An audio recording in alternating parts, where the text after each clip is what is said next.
Hello, everybody, and welcome back to the Moms Like Me podcast powered by Support Now. I am so excited to finally be able to interview our wonderful guest today, Amanda Moore. Amanda is the CEO of the Angelman Syndrome Foundation, and I am excited to explore another mom's journey through navigating a rare disease, one that I was not familiar with prior to this conversation. So hopefully, as we always strive to do, this will touch at least one of you that might know someone that is experiencing something like this. So with that, Amanda, welcome to the podcast. Thank you so much for having me. I'm so excited to be here. Thank you.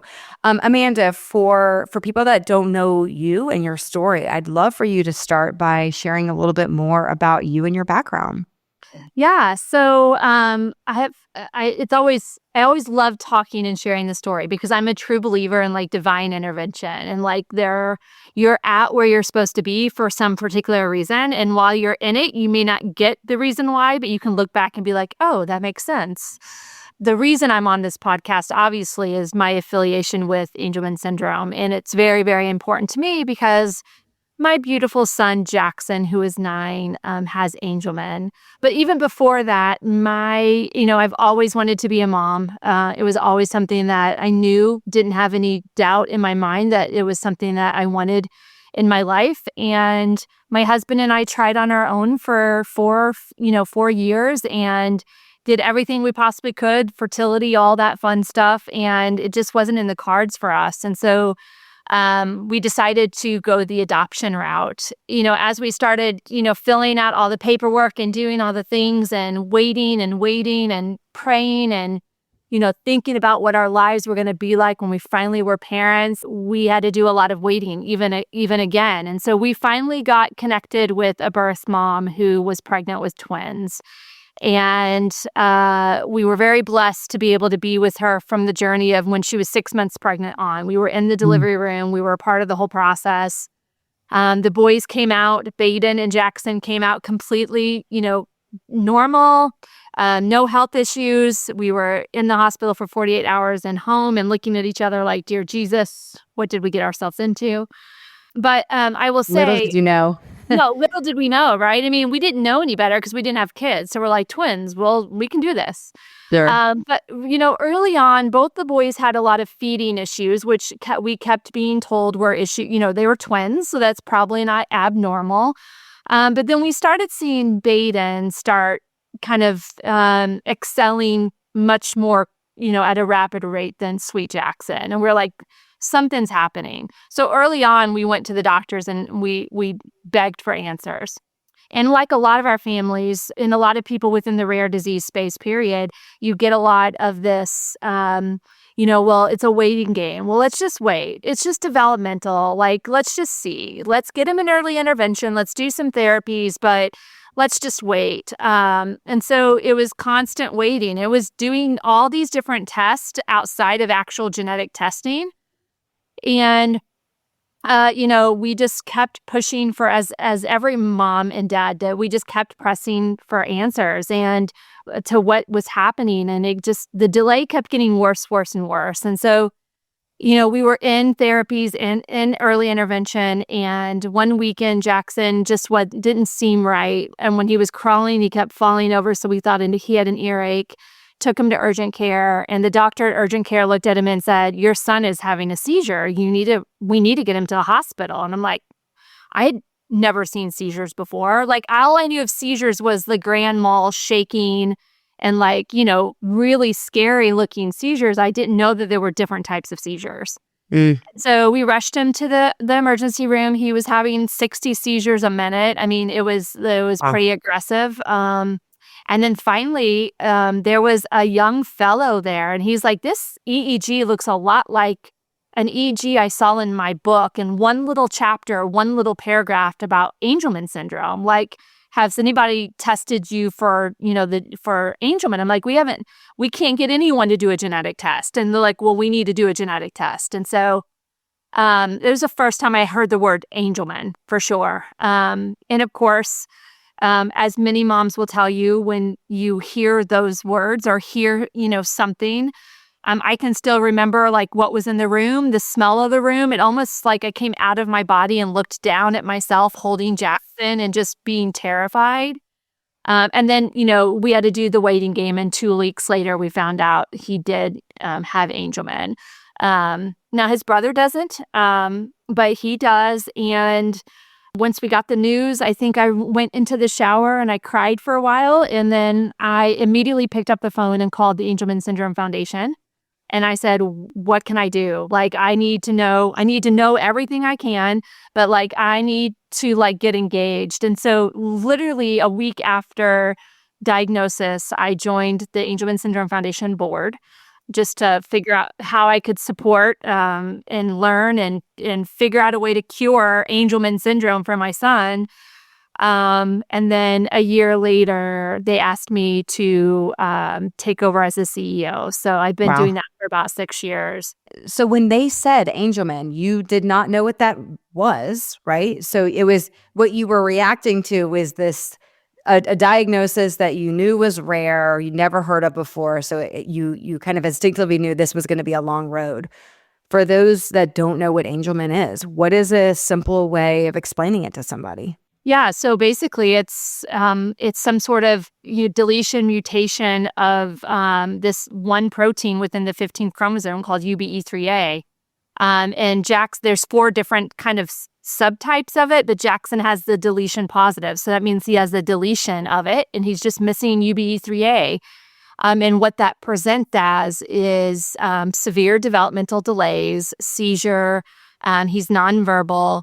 Sometimes some families will tell you the worst thing is they just don't sleep. Like I haven't slept in what feels like 9 years.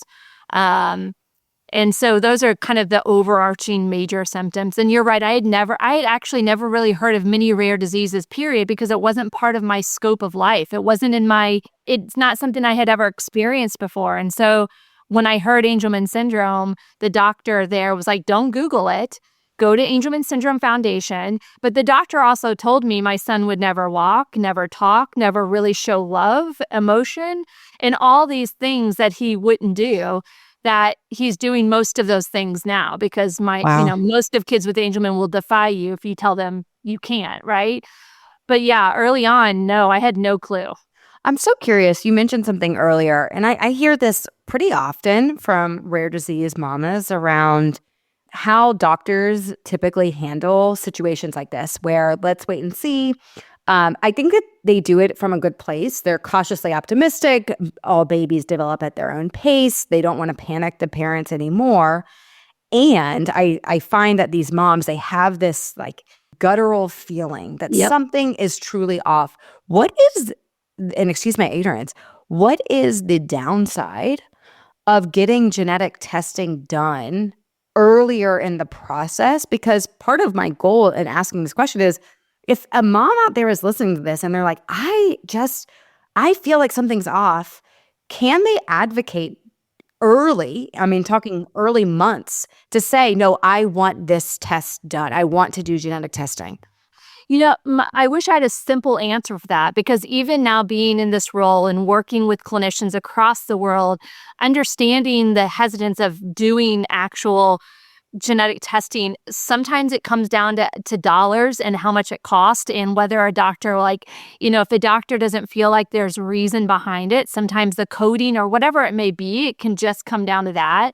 But honestly, I will tell you, a lot of organizations within the rare disease space, including our own, are now partnering with genetic labs to where we can, if a family comes to us and says, I've been investigating, and I will tell you, moms are the best medical investigators known to man. We have so many moms that have diagnosed their child with Angelman before anyone else has, and they just need a genetic test to tell them so.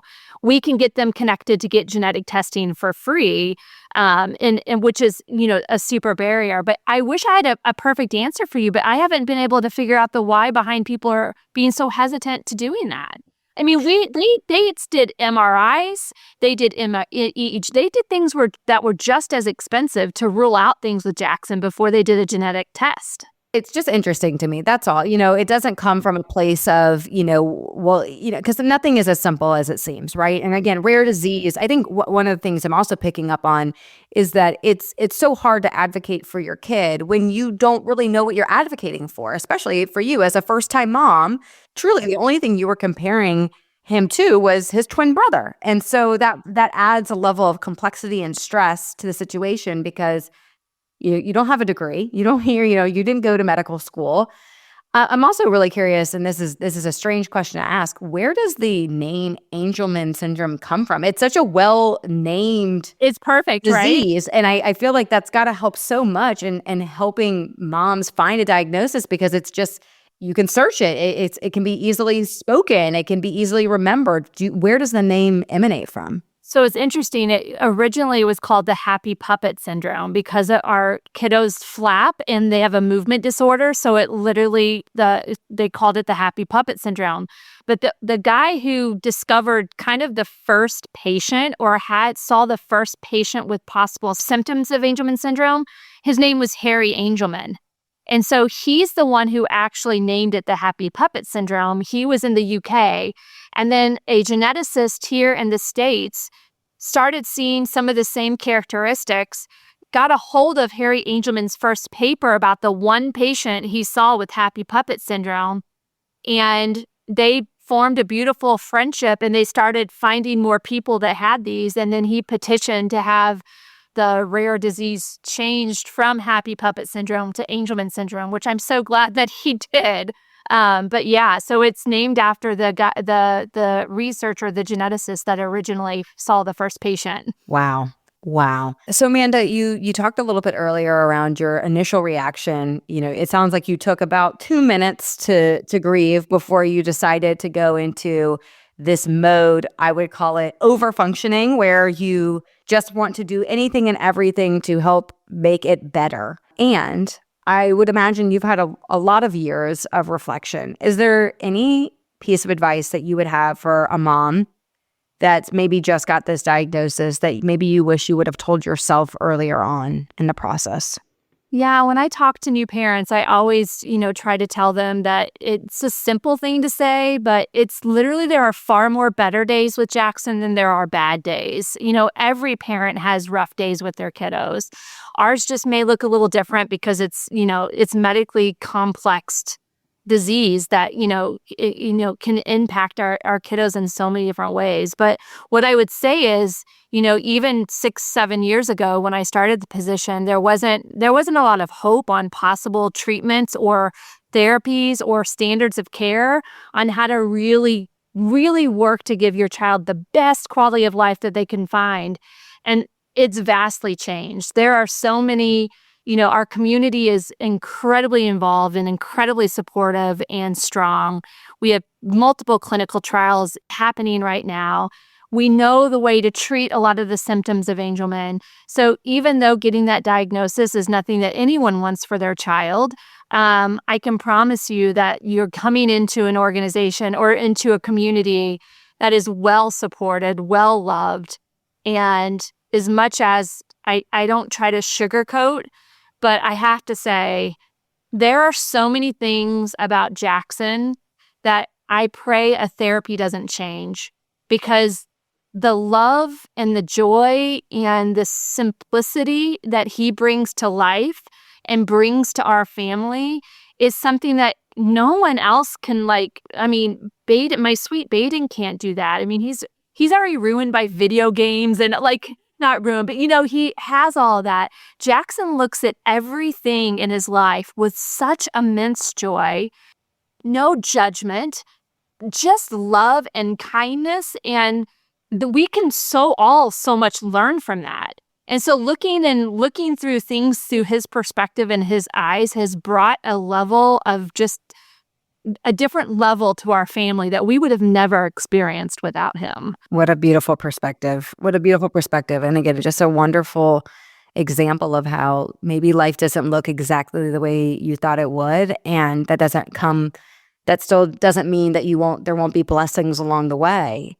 It just looks different than the way you may have anticipated it looking. You mentioned earlier about certain milestones, certain things. Oh, he'll likely never do this and never do that.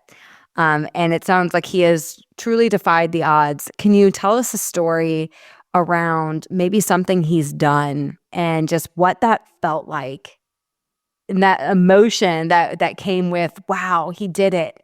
Yeah.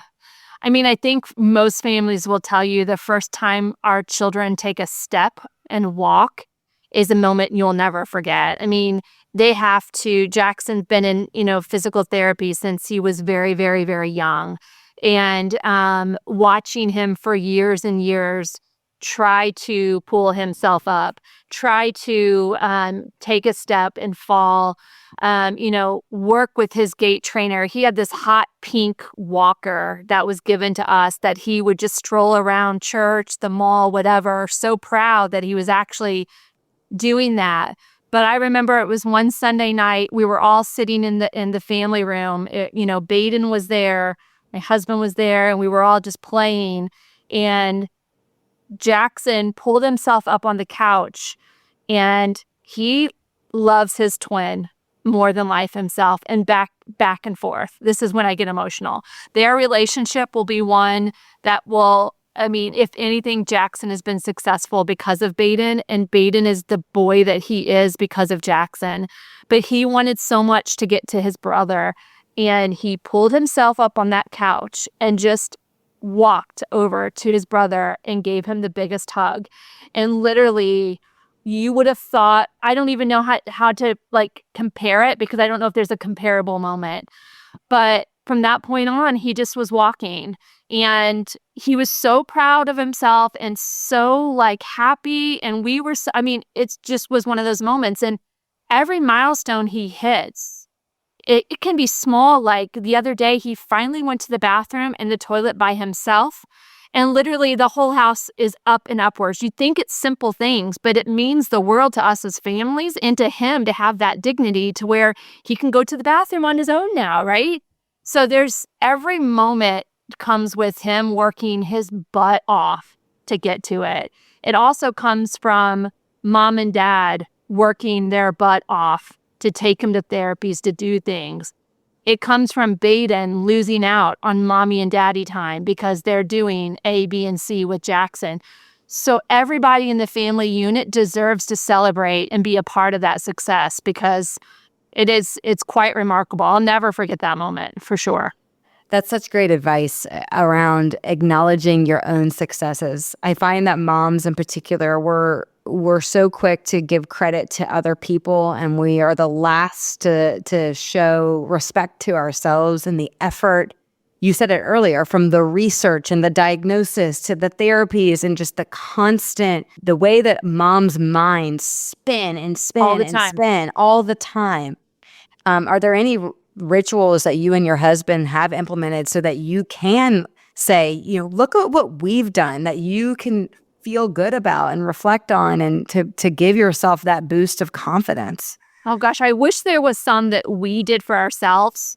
We're still working on that. But what I will say is what we have done is, most rare disease days or rare diseases have a day that they celebrate. We have International Angelman Day every February 15th.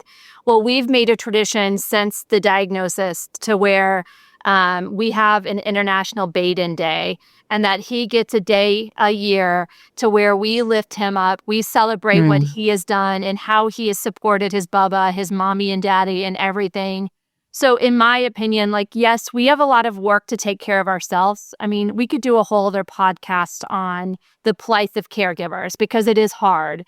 But I think the silent person that gets lost in a lot of these families is the sibling.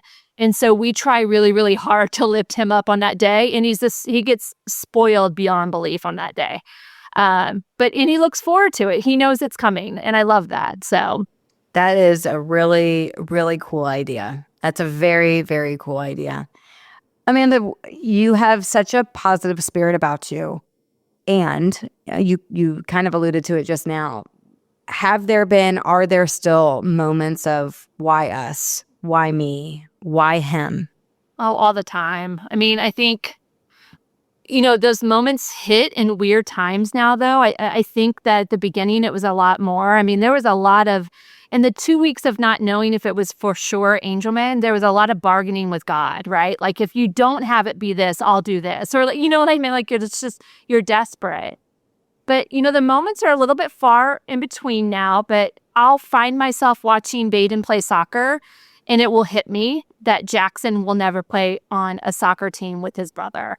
And those moments are hard. Or every morning Jackson gets on a bus and goes to school, Baden gets on the bus and goes to a separate school because of where we're at in the school system. Not having them be in a school together is hard. Or even being able to watch Baden and Jackson run around and play video games and leave me alone so I can just have my life, like have a moment. There are moments where it hits and it's just debilitating for sure. And I tell families and I try to give myself a lot of grace that you need to have those moments. I think it's unhealthy not to have them. Like, you need to be able to experience and not hold in that grief. But honestly, then I'll look at Jackson and there, like I said, he brings a perspective to my life and a joy that doesn't allow me to wallow in it. It makes me get up and think, gosh, like, if he can persevere, then I'm going to be just fine. We're going to get through this. What's the value for you to talk to other parents who have a child with Angelman or another rare disease? I mean, parents call me all the time just because of my role, and they always apologize. I'm so sorry. I know you're busy. I know you're busy. And I tell them constantly, talking to you is so healing for me. Like, I know what it was like to get that diagnosis, but I'm also still a parent. I'm still experiencing everything that you're experiencing. And I think because of my role, sometimes I don't think people forget that, but I think that I don't think people understand the value they're giving me by just letting me talk to them as well. Like, it gives me so much honor to be able to serve the community because I really feel like it was divine intervention. I mean, we adopted Jackson. Like, we begged and pleaded and wanted him so badly. And then for this to happen, it was just divine intervention that this was all supposed to be. And so I get so much value in talking to other families and knowing that I'm not alone in this journey. And it doesn't have to be just an Angelman child. It can be, like you said, us rare disease groups and mamas, we stick together in ways that are very unique. We just have a perspective that a lot of other people don't understand. I mean, even my friends who have neurotypical kids can't understand what it's like to live our life, and that can be challenging. But these moms do. A huge part of my passion for this podcast and in general is helping teach supporters how to better show up for families like yours. What's a piece of advice that you can give to someone who has maybe a neurotypical child and a family unit that looks traditional? What's a way that they can show support to families like yours? I mean, I think the most important thing is just keep at it. Like, keep inviting me. Keep inviting me to, go to dinner, even though I'm going to have to say no or cancel. Keep inviting me to, your Christmas parties or to whatever, even though it may be a big challenge. Ask me, like, I really want you to come to this Christmas party. What would make it easier for Jackson that we can have here, how we can support? I think the problem is that a lot of times we have to say no, or at the last minute we can't do it, or we have to leave midway because Jackson's having a meltdown. And then you slowly stop getting invites. You slowly stop hearing from people engaging with you. And so my advice is you just keep at it. If it's a true friendship and you really want to be engaged, you keep asking them. You keep asking questions because they're lying to you if they say they don't want help or need help. They do. They're just scared to ask and think that no one wants to do what they have to do.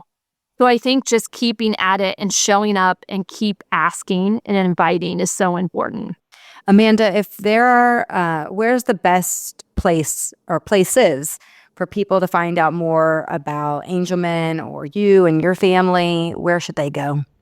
Angelman.org is our website. Super easy. It's got every information known to man on there that you need. We have a very robust social community as well. So if you just go to Angelman Syndrome Foundation, you'll find the social group. They're very connected. But if you go to angelman.org, you'll find my cell phone number, you'll find my email, you'll find everything to connect with me. And like I said, it's my most favorite part of the job is to connect with families. So that's the best way to get in contact with us. I thank you so much. So much of the heart and the soul of Support Now is to be a online tool and resource to help communities come together to serve families like yours, right? Whether that's through money, meals, and volunteers. So I encourage anyone who might be at the early stages of a diagnosis to consider going to our website, supportnow.org, to build a registry, either for themselves or for someone they know. And I just have to add, as a parting note, Amanda, you said that all you wanted in life was to be a mom. And thank God God gave you 2 children to do so. So you could bless both boys with your love and your grace and showing them what it's like to serve no matter who you are. And it's really is so beautiful. And I could tell you that this conversation was well timed even for myself. As navigating kind of the craziness of motherhood, you're really a beautiful example for so many people out there. So thank you for everything you do. Well, thank you. And if I can just say, Support Now has been huge for our organization, our community as well. I think what you guys are doing is phenomenal. And I think it was a huge gap within this area. So we appreciate that. And this conversation was healing for me as well. So thank you. Thank you, Amanda. Thank you.